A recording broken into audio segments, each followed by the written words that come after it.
Alô, bom dia, estamos de volta nesta quinta-feira, 7 de novembro de 2024. Sejam todos bem-vindos.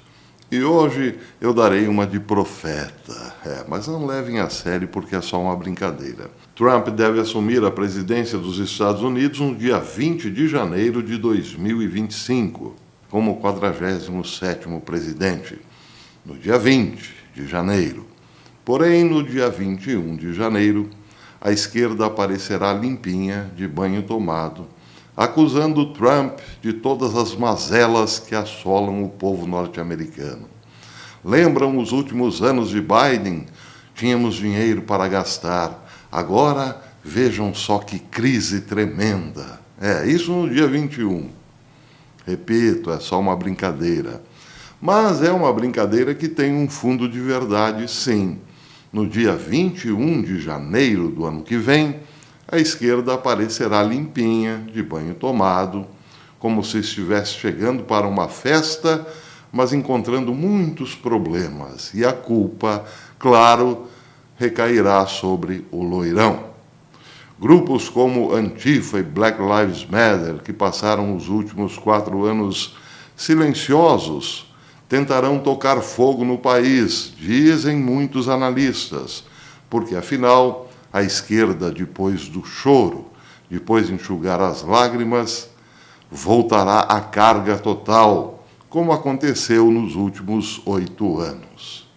Sim, ontem eu vi, horrorizado, vídeos de pessoas importantes lá nos Estados Unidos em ataques, literalmente ataques de histeria. Muita raiva, muito ódio. Eles não aceitarão a derrota.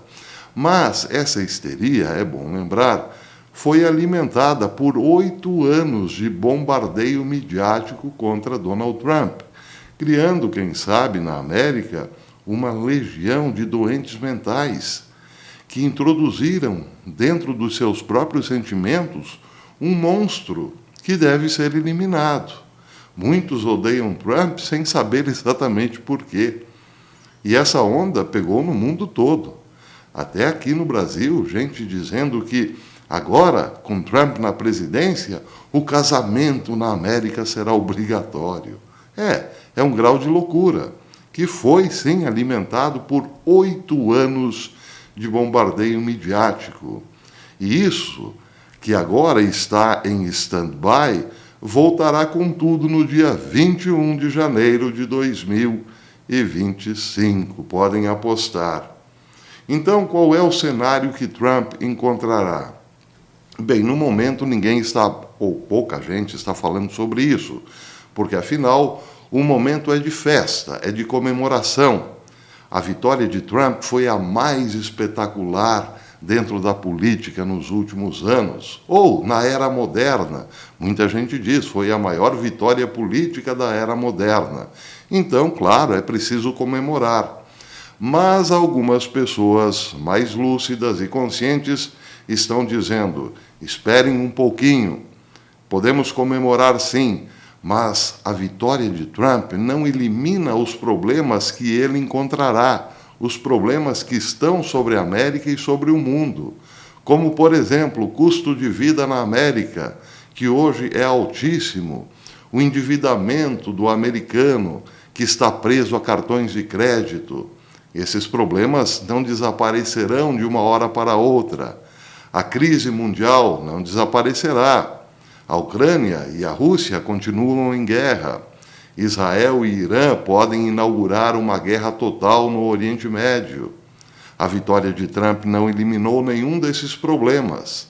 E aí, quando Trump entrar, ele terá que resolver outros ainda maiores, ou pelo menos os mais escondidos dentro da América, como o aparelhamento da máquina estatal. Ele precisará limpar agências poderosas, como a CIA, por exemplo, como o FBI, por exemplo, entre outras agências. E ele precisará também se livrar do incômodo ou das constantes ameaças de inimigos históricos, como Barack Hussein Obama, o próprio Biden, Kamala e Hillary Clinton, sem falar de Nancy Pelosi. Ele terá uma luta hercúlea, além da que já teve Além dos 12 trabalhos de Hércules que Trump realizou, ele terá mais 12 pela frente. Nada disso desapareceu com a vitória de Trump. Então é por isso que muitos americanos lúcidos hoje estão dizendo: comemorem, mas só mais um pouquinho. Depois é preciso focar nos problemas. A realidade está aí e ela não é nada boa.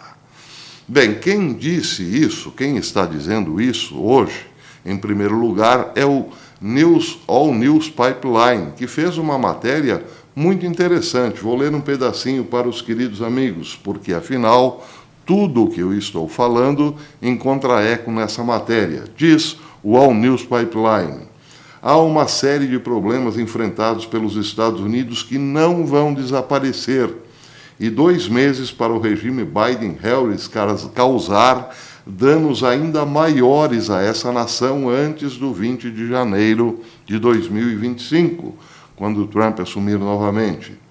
Por exemplo, o custo de vida, ou mesmo a capacidade de fazer 3 refeições por dia, acabou com as contas de poupança de muitos americanos. E esse dinheiro não vai aparecer magicamente em seus bancos só porque Donald Trump derrotou Kamala Harris na terça-feira. A dívida do cartão de crédito, que aumentou exponencialmente nos últimos 4 anos, desde que Biden começou a ocupar a Casa Branca, está prejudicando os americanos de todos os grupos demográficos. Até mesmo a mídia mainstream foi forçada a relatar o aumento de preços, onde uma dúzia de ovos teve um aumento surpreendente de 176% no custo desde 2019. Na verdade, tudo, de suco de laranja, macarrão e pão, disparou, e esses preços não vão voltar ao normal de repente. Essa é a realidade que Trump enfrentará quando assumir o cargo novamente. Talvez ele possa reduzir alguns custos, mas os preços nunca mais voltarão ao que eram em 2019, diz o All News Pipeline, e isso é um fato. E tem mais: o Oriente Médio é um barril de pólvoras pronto para explodir, e a Rússia e a Ucrânia ainda estão travando uma guerra. A Rússia levantou a ideia de que, quando Trump assumir o poder novamente, poderá haver um reinício entre os Estados Unidos e Rússia, mas, novamente, a interferência americana fez com que a guerra durasse muito mais do que duraria se Biden tivesse cuidado da própria vida e ficado de fora de uma guerra que não afeta os cidadãos americanos. Alguns danos, então, não poderão ser reparados imediatamente. Esse é, portanto, o cenário que Donald Trump encontrará quando assumir a Casa Branca, quando assumir o governo norte-americano no dia 20. Como disse, nada disso desaparecerá por mágica. E é bom, então, ficarmos atentos, porque, neste momento, muita gente também está comemorando o fato de que a esquerda sentiu muito a derrota e já fala manso com Donald Trump, como, por exemplo, o governador da Califórnia, Gavin Newsom, que, ao que tudo indica, ligou para Trump parabenizando e dizendo que quer cooperar com seu governo. Tudo isso pode ser uma grande lorota, ou, mais uma vez, um esquema de camaleão da esquerda. Porque, entre outros, alguns também dizem, a esquerda está, neste momento, preocupada com as delações ou com aquilo que Diddy Combs pode colocar no ventilador. Então, muita gente está fazendo um meio de campo aí com Donald Trump para não ser preso. E outros podem até mesmo deixar o país antes que isso aconteça. Mas atenção, a esquerda também costuma criar os seus próprios expurgos. De quando em quando, a esquerda se livra de parte da própria esquerda. Isso é histórico. Existem aqueles que vão sendo deixados de lado com o passar do tempo para que a esquerda, ela própria, se renove. Então, é possível também que, por conta disso, muitos acabem, sim, sendo sacrificados, até mesmo nas delações de Diddy Combs, para que outros surjam, como disse, de banhinho tomado e limpinhos, como se não tivessem nada com o problema. E esses pode ser a próxima geração de esquerdistas norte-americanos, acusando Donald Trump de todas as mazelas que os americanos enfrentarão em 25, 26, 27, para, quem sabe, ter o último ano de Trump na presidência com uma economia um pouco melhor. As coisas nem começaram, mas já podemos antever que serão tão problemáticas como foram no passado para Donald Trump. Ele apanhou durante os 4 anos que esteve na Casa Branca, mas conseguiu fazer um excelente governo. Só que o problema é esse: não foi anunciado aos 4 ventos que era um excelente governo. Antes, muito pelo contrário. A mídia, mesmo que as coisas iam bem, dizia que iam mal. E isso também continuará na nova era que se anuncia aí nos Estados Unidos a partir de 25. A mídia continuará fazendo o que sempre fez nos últimos anos, trocando o certo pelo errado e o errado pelo certo, e realimentando ainda mais esta massa maluca e histérica de americanos que, neste momento, só o que querem é a morte de Trump.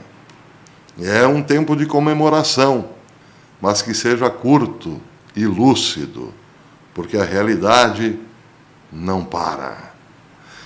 Por falar em realidade, os Estados Unidos estão reforçando ainda mais a sua presença no Oriente Médio. É bom lembrar, Biden tem ainda 2 meses e alguns dias na presidência.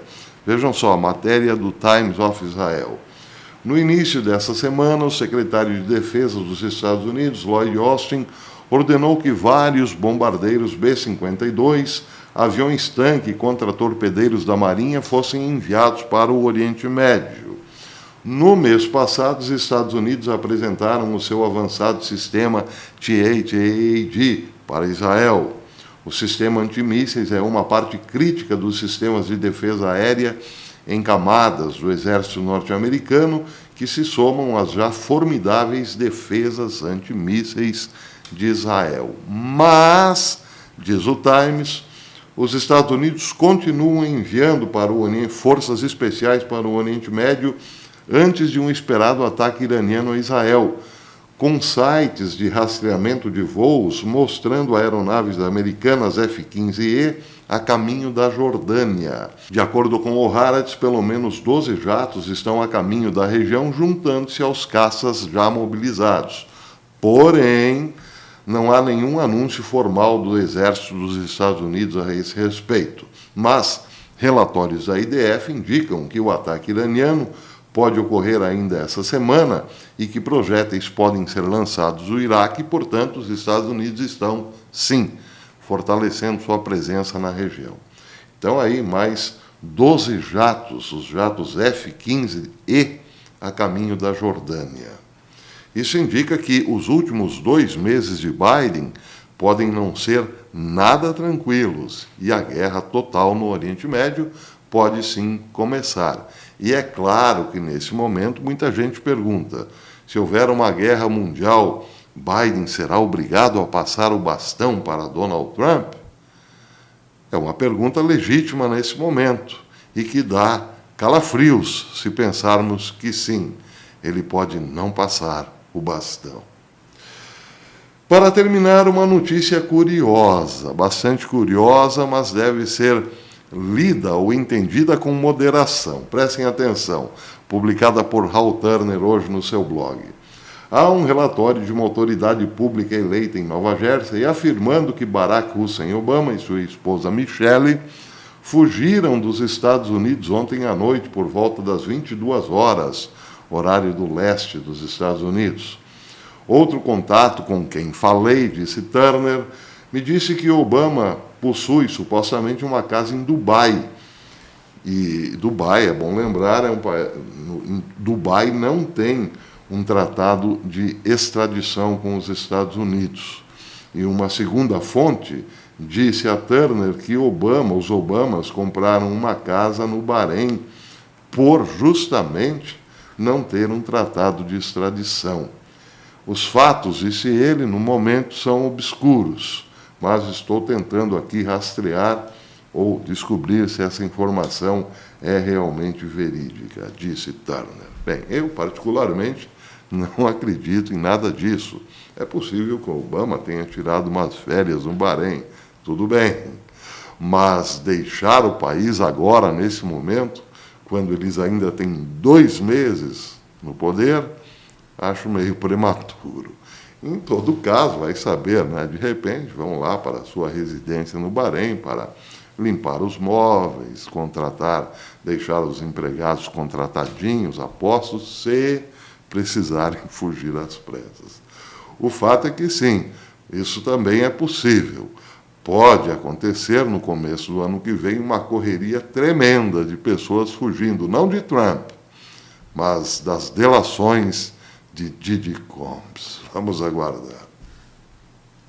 Agradeço aos queridos amigos que me enviaram aquela força de sempre com suas orações, porque eu realmente passei dias muito quentes aqui por conta da febre, mas nós estamos melhorando.